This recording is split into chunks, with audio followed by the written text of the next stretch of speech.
So, on to the second half of this morning's program, which is the lecture by Professor Anne Boddington.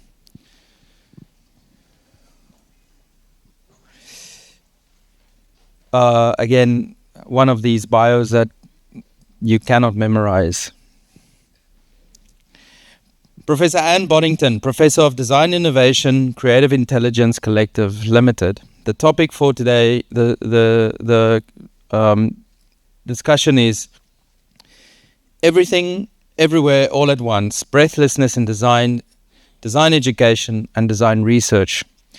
Anne Boddington is Professor Emerita of Design Innovation with extensive leadership experience in higher education, having served as Dean of Arts and Humanities of Brighton, Pro-Vice-Chancellor for Research, Business and Innovation of Kingston, and Pro-Vice-Chancellor for Research and Knowledge Exchange, Middlesex.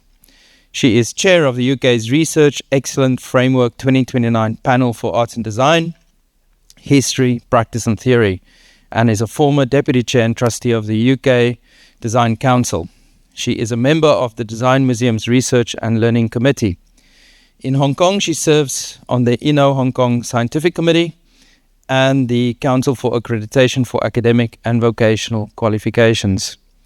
As an independent consultant, she advises on governance, organizational design and research strategy, and is committed to promoting equity, diversity, inclusion, career development and integrity while reducing unnecessarily bureaucracy and strengthening workplace culture. I can say for the School of Design, Anne is certainly no unfamiliar face or personality. The university has just completed its RAE exercise for the last 6 years, capturing the outputs for the last 6 years. Anne was very much instrumental in that. And as always, it is delightful to have you here and to contribute to what we have to cover today. Thank you and welcome.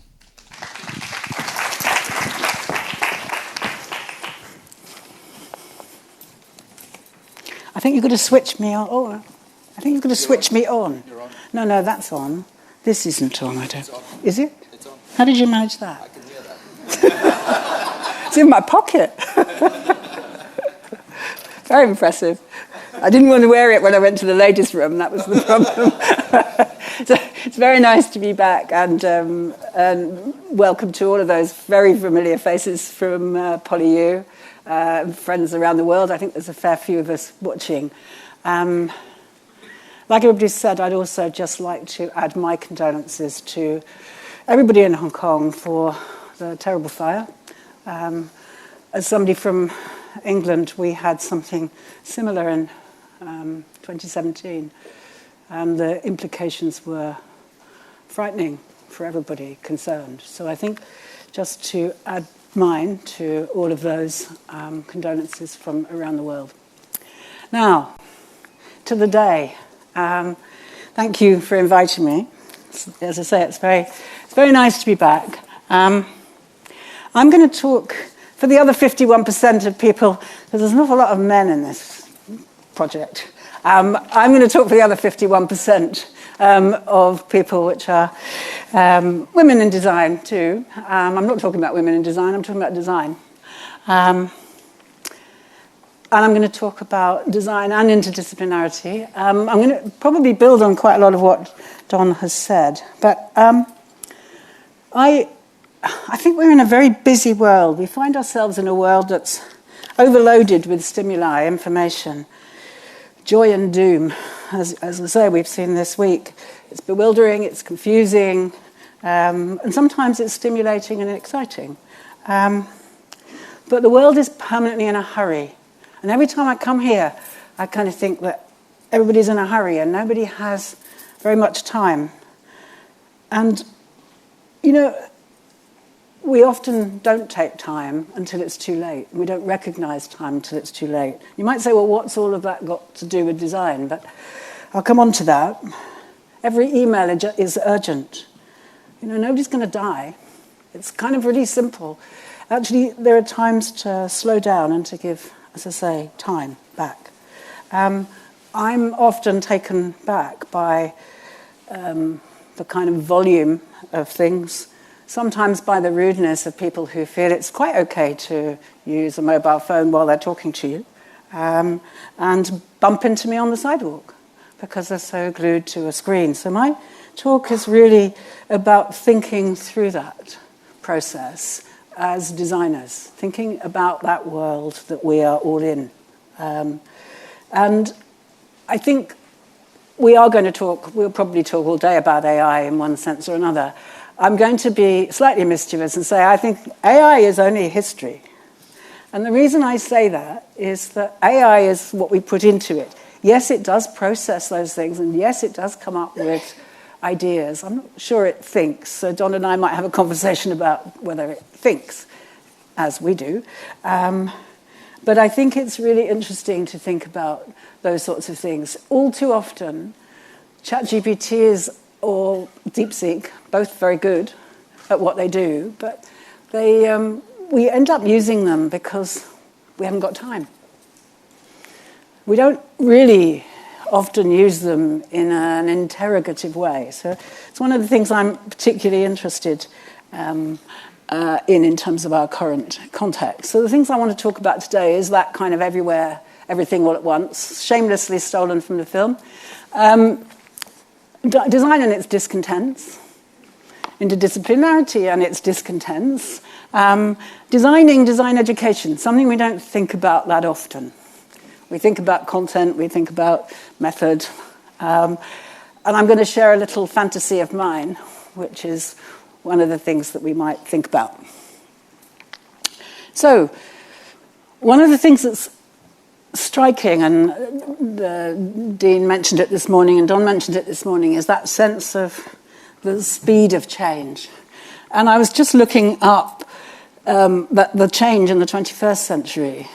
It will change 20,000, it will see the equivalent of 20,000 years of change within a century. That's an extraordinary thing.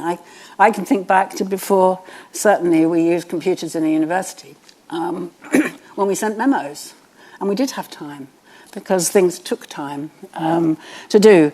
But I think the other thing that comes with that is information overload, and certainly a huge amount of cognitive dissonance. And I think that's one of the things that is certainly accelerated by change, and it's just noise, in one sense. And I think that's one of the things I want to tackle, but I think it's also one of the things education has to tackle as it goes forward. So, life as a buffet. Now, I've been coming to Hong Kong, particularly in the last 2 years, a lot. And life feels a bit like a buffet. But I don't like buffets very much. I know they're good value, but I don't go out to eat for sustenance.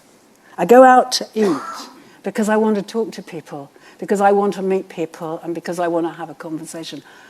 I don't need to go out to eat for nutrition and sustenance. So I don't want to get up every 5 minutes. I don't want to serve myself. I want to be left to have the conversation I want to have and share the flavors that I want to share. So I'm really interested in actually how we manage that process. I get the buffet and I get the choice, but life isn't one, and I don't think we need to be there. And the last time I met Don actually was he was speaking with Vaganti in a room, and Vaganti produced a fantastic book. But one of the things he starts his recent book with is we don't buy candles for light anymore.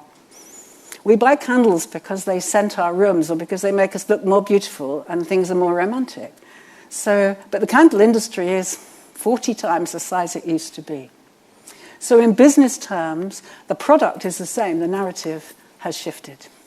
And with that narrative shifting, I think we need to think quite hard about what it is we do. So I love a really good egg fried rice.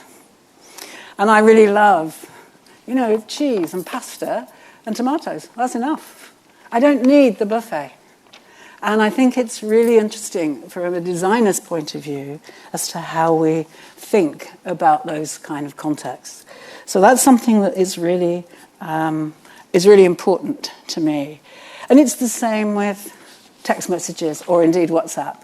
Now this is just some snapshots, which I have taken all the names off. But it's interesting in Hong Kong, I get my phone going ping, ping, ping, ping, ping, and it's just little bits of a conversation, but nobody can write a sentence. Now, design is about sentences. It's about the constructing of those sorts of things. But no, ping, ping, ping, ping, ping. It is so stressful. It's breathless. And I think one of the things to think about is how we pull back from that breathlessness. So that's where I wanted to start. And I'm going to slightly take issue with the premise, which is that we have discipline versus interdiscipline. I'm with Don on this one. I think it's about the project. And I think that's really important. I don't believe we're fragmented generalists, except if we choose to be. And I think we will all become and should know what our disciplinary specialisms are. And I'll talk a little bit about that. And I'm not sure there is such a thing in design as success or failure. I think there may be success for a moment, and then it fails or it moves on. And we've seen that. We can see that with our own phones. We can see that in the world. And we have what I usually call W5 and 2H, which is the what, where, why, who, how and how much. Those are usually the questions that we have to answer. But I actually think that we need to think much more about design as a virtuous thing. And virtue, I don't mean in some kind of moral high ground. Virtue is about a trait of excellence. It's about knowing when something's good, how it's good. And those may be moral, they may be social, and they may be intellectual. They are really about good humanity. They're about something in a moment. And I think it's really important that we capture just that. So for me, I don't necessarily want to define design, but I do want to talk about what design does.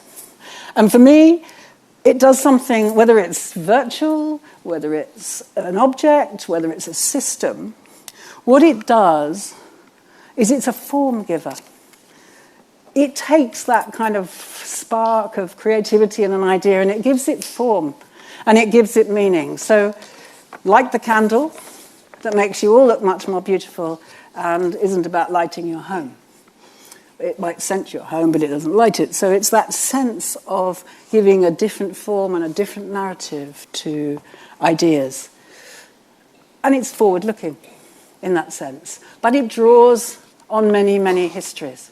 So I think the thing that's really important is that but the future isn't something predetermined. It's not predetermined by governments or anything else. It's not a place a predetermined place we go. It's a place we actually have responsibility for designing and for shaping. And I think it's so important that we think that through. And I want to talk a little bit about that responsibility, that sense of leadership, the kind of, if you like, the orchestra leader analogy. But I think we have to curb some of our obsessions. We have to not believe that technology is going to save the world. Probably won't. And when it fails, you really do know it. There was a case in Spain recently when they had a rather large power cut and everything stopped. Nobody could buy anything. Nobody could make a phone call. Batteries ran out, and it was only the people that knew how to communicate that could function. The people that used cash could function. So I think it's really worth thinking about what it is we do and how we function and then how we deploy our technologies. But those things give us responsibilities, and I think that those responsibilities are really critical, and they're critical not only for design education, they're critical for how design is practiced and what design is practiced. I'm going to keep away from the graphics or system design or service design. I'm just going to say I think we need to come back to what design is and what it does. And how we think about the impact of our actions and the decisions we make, which is one of the things I do want to press on a little bit. And think about how we communicate those. I mean, I really enjoyed Don's description of, telling somebody over and over again how good the design was and actually realizing it doesn't go anywhere. People say, thanks very much, it's great, but let's move on. But I think how they're communicated, how they're received, and indeed how they're experienced by others. And one of the things we might think about in that is that design is not about you. Design is a service industry in every sense. And unfortunately, I think a lot of design education has been about, and I dare say it, the hero, and indeed the heroine.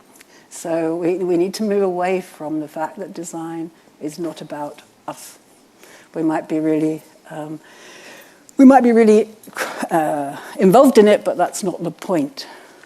Now, beyond interdisciplinarity, if we think about why interdisciplinarity kind of emerged, it kind of grew through the idea that we'd all got stuck in disciplinary silos and that we couldn't find a way to construct anything, and we didn't really have a language and teamwork and a way of managing teamwork, despite the fact that in almost any industry, I'm an architect by training, you have to talk to other people outside, beyond, very much beyond the world of higher education or indeed industry, to publics, many publics. And it was supposed to create better solutions to wicked problems. But if we take it, it's gone on a journey, and my take on not only multidisciplinary, interdisciplinarity, which is where we are, and indeed translational and transdisciplinary, they're all part of the same thing. I'm not sure I agree with the definition that Gerhard gave. I think the thing that changes with interdisciplinarity is methodology. And it's where methods come together, they merge. Often we debate them. But I think that all disciplines that come out of interdisciplinarity go away with a new understanding of how they've done something and maybe how they've received methods. But I think that the thing that's really interesting to me, and I think it's at the heart of PolyU's strategy, as Gerhard said, I've been working here for the last 2 years. And one of the things that I think is the intelligence of the sort of university strategy is very much about impact, about translation, about taking things back to a holistic view, if you like, of the world.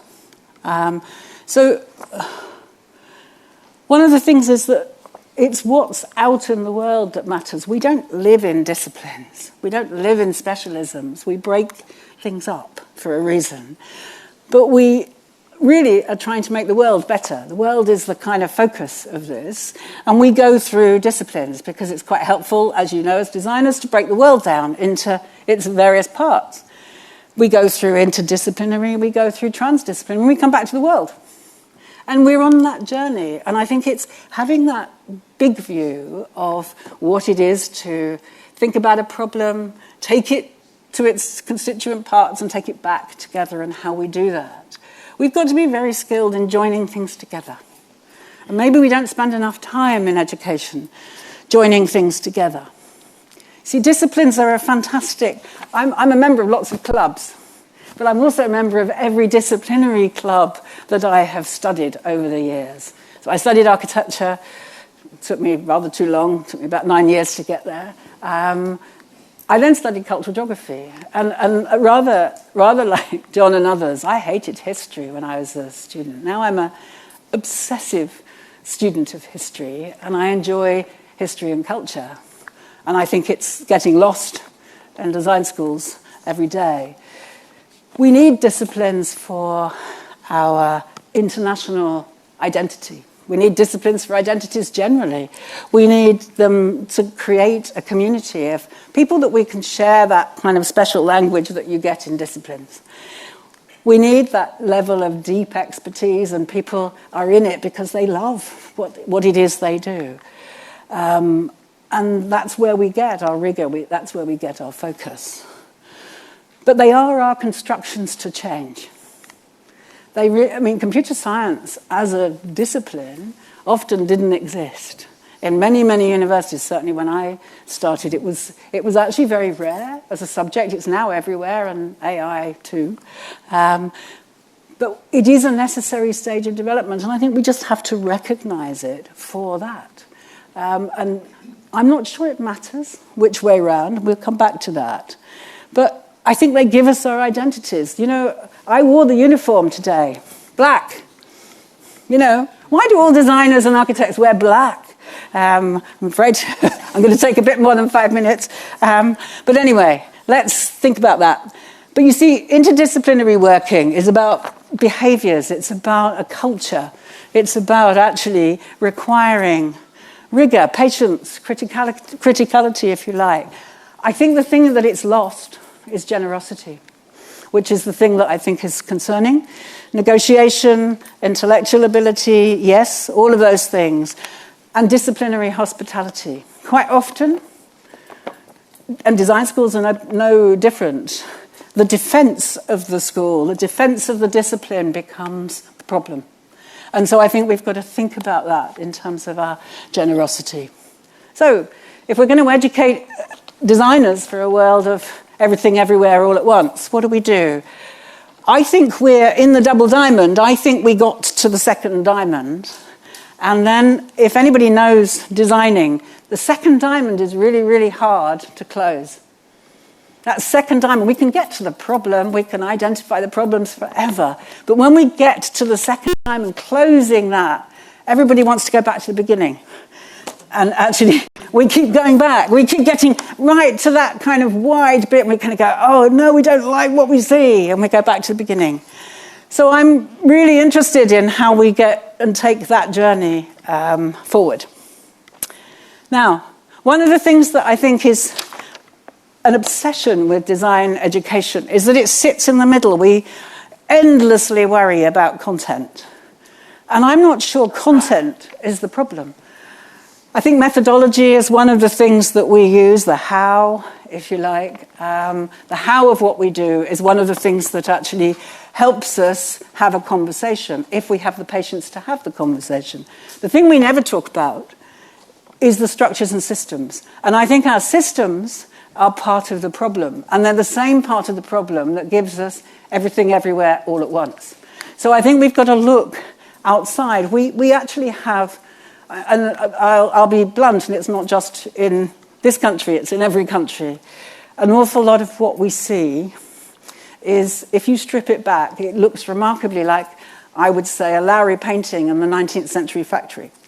So I think we tend to look at the design education structure through the lens of the kind of factory model. And we're just churning things through that factory model in credits, in courses. And that's where I'm absolutely with Don. I think we could do one project for 3 years from different perspectives, and we would have a much more sophisticated design course.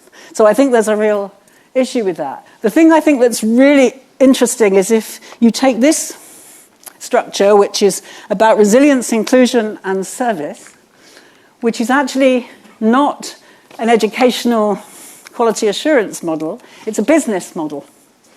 It's a business model which actually says, how are we resilient? Are we resilient to politics, to technology, and to culture? Are we inclusive? Does your accountant know what it is that's our objective? Do the public know your objective? And do your users, clients, producers, and teachers know the objective? And it is a bit like the narrative of asking the cleaner in NASA what the purpose of the company is. The purpose of the company is to get a man on the moon. It's the same issue. It's actually, how do all of those people understand the same purpose? And how do you get to that moment when that clarity is appropriate? The service-orientated bit I've already mentioned. It's actually that sense that design is not about you. You know, and that's where maybe wearing black is a good idea. We just disappear. But I think it's really important that design is about actually the purpose of what it is you're trying to make better. And actually, if you get that right for the client, if you get that right for the public, you've probably got it right. And actually, business comes with that. But for me, that's really interesting in terms of how you think about education through the lens of a business model. So, some of the challenges for design education, though, are, do you lie? Or do you think about the integrity of how you argue that question?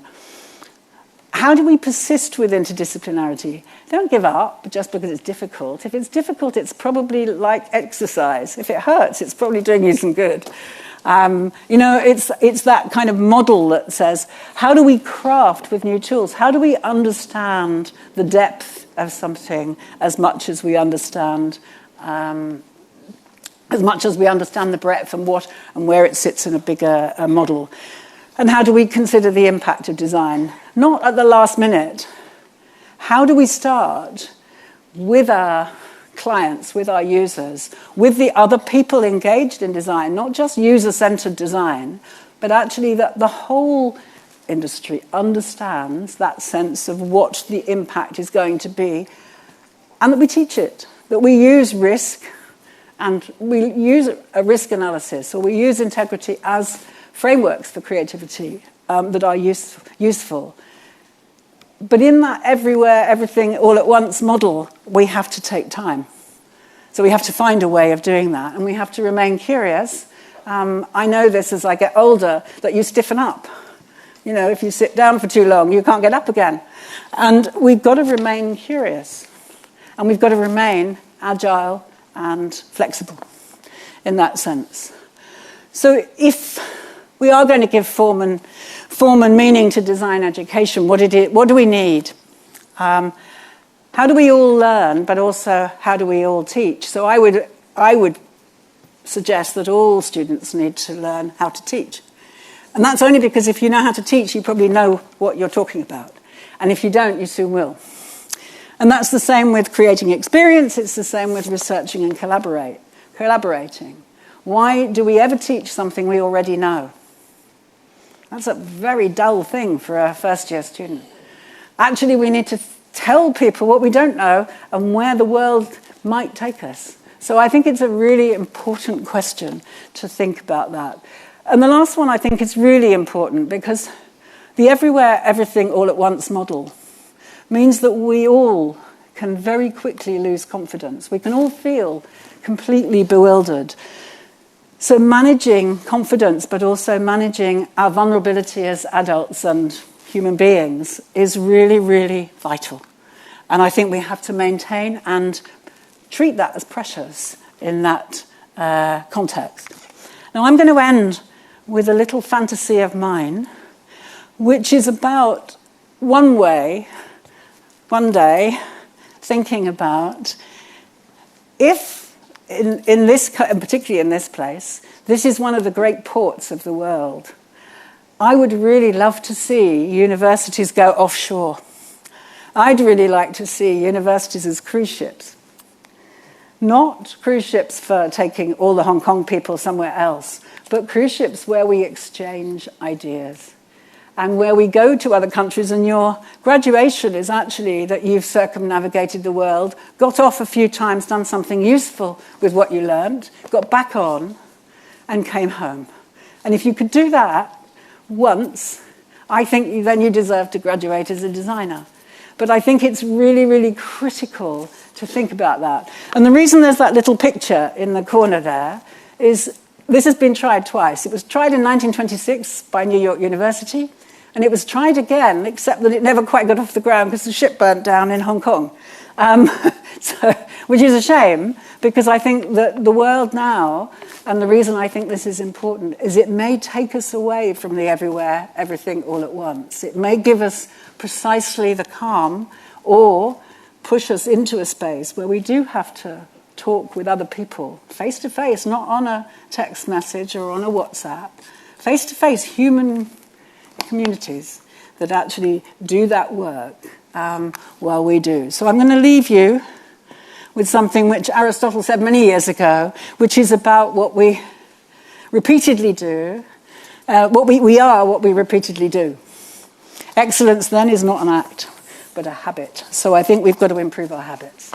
And thank you very much, and it's very nice to be here.